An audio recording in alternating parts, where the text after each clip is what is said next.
What's up, y'all? It's 12:30 on Thursday, and I am here with the home workout for tomorrow, which will be, March 5th. So unless we get some good news before today's over, this will be the workout you can do from your house.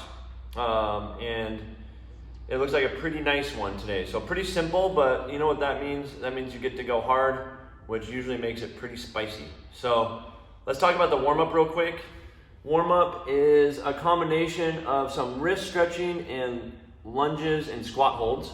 So I know you just did a bunch of lunges if you did today's home workout, but it's a little bit of the hair of the dog isn't gonna hurt you, right? So lunge steps, obviously just alternating. You can step backwards, just making sure we keep that chest nice and tall, bring those feet together, full extension, and then switch. So I'll just work through those 20. And then the wrist stretch is pretty easy. Squat hold first. So on the squat hold, we just want to set your normal stance for squat.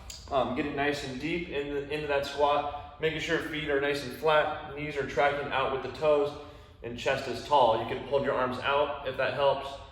If this is really hard for you, you can hold on to something to give yourself a little bit of support. You can put your hands on the ground if you need to. And we're just trying to open up those legs and hips for what's coming up next, or in the workout. And then from there we have some wrist stretches. So really simple. You can do this in a few ways. One is simply just going here, 30 seconds on each side. You can go here.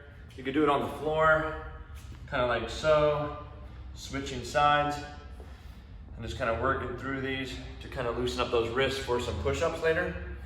So you're just gonna work through the series of those 3 movements. And then at the end of the warm-up, we're doing a little bit of movement prep here with some one of 2 things. We could either do, so in the workout, if you plan on doing the handstand push-up, then I would do the 5 handstand push-up negatives.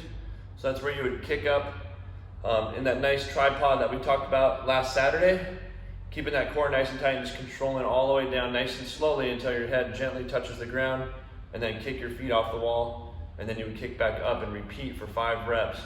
One thing to be careful about is if you're doing this inside your house or on sheetrock, make sure that you have a lot of control when you do it, because it's easy to kick a dent in your sheetrock. So be careful, okay? Maybe don't wear shoes, just do it with your socks or something like that. If you're too worried about it, it's okay. We could do these, which is push-up negatives. So a similar concept. I'm just gonna go into a plank, and I'm just gonna control, making sure those elbows track back, nice and slow. Control all the way to the bottom until the chest touches, and then I'll just kind of peel up and work through 5 negatives, just trying to get as much muscle recruitment through the chest and triceps as I can. And then once we get through that, we got the workout of the day. I'm just gonna pull it up here on the screen I have. And it is, again, really simple. So 250 jumping squats for time. Woo, that's gonna be spicy. So the one big caveat or twist here is every minute you have to stop and do 5, let me double check that.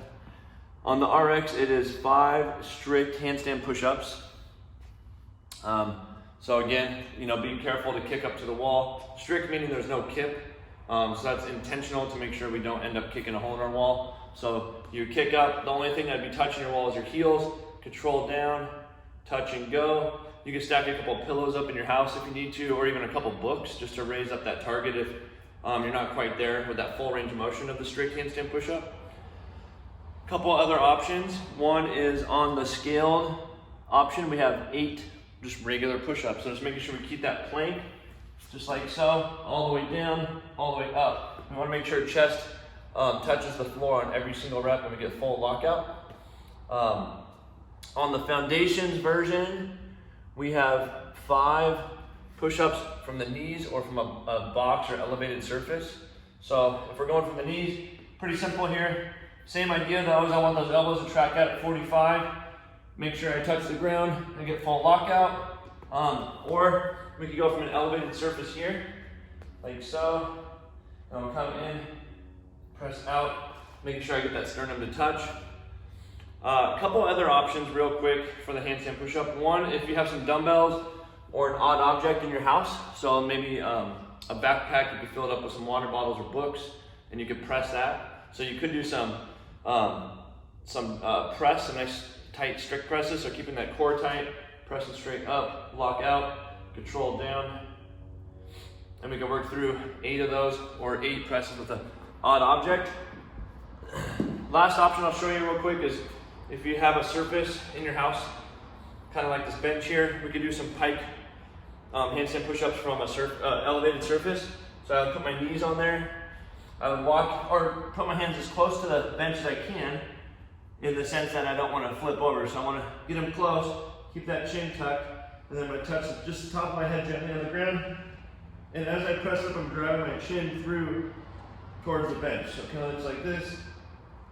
But again, we want to avoid keeping your head out and turn this into like an incline push-up.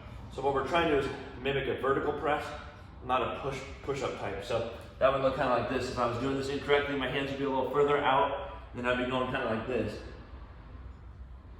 So see the difference? If I walk my hands closer, keep that chin tucked, and only the crown of my head touches, and then I push through. That's what we're looking for here with that movement. So every minute you would stop your jumping squats, perform those reps as quick as you can. So these should be an option that you could go unbroken, at least for most of the workout. And then you just resume those jumping squats. When you hit 250, you record your time, and that's gonna be your score for the workout. And that's it. So pretty gnarly. Legs will be burning, but it should be good. Good time. So after you're done with that, there is a little bit of a little bit of shoulder work here to finish up the day. So we have this really beautifully named thing called the shoulder death circuit. So the way it goes is this whole circuit is meant to be done without stopping. So just one time through continually. So let me show you what that looks like real quick. It's actually pretty gnarly to get all the way through it. So it starts out with 30 seconds of your hands, arms straight out, palms forward. So you just hold that for 30 seconds, and then you go 30 seconds with hands or palms facing backwards. And then we go 30 seconds alternating. So going like this here, like so. Again, continuously without stopping. Then we go 30 seconds of swimmers. So we just go back like so. Pretty easy, just trying to make sure we extend those arms nice and straight. And then we finish right into 1 minute of arms, a 1 minute hold with your arms straight out to your sides. So again, you're gonna wanna clock for this to make sure you don't shortchange yourself, because it starts to get pretty gnarly, especially at the end, that last part, the 1 minute hold. Shoulders will be burning pretty good. Okay guys, that's it. Let's get after it, and I hope I see you sooner than later. All right.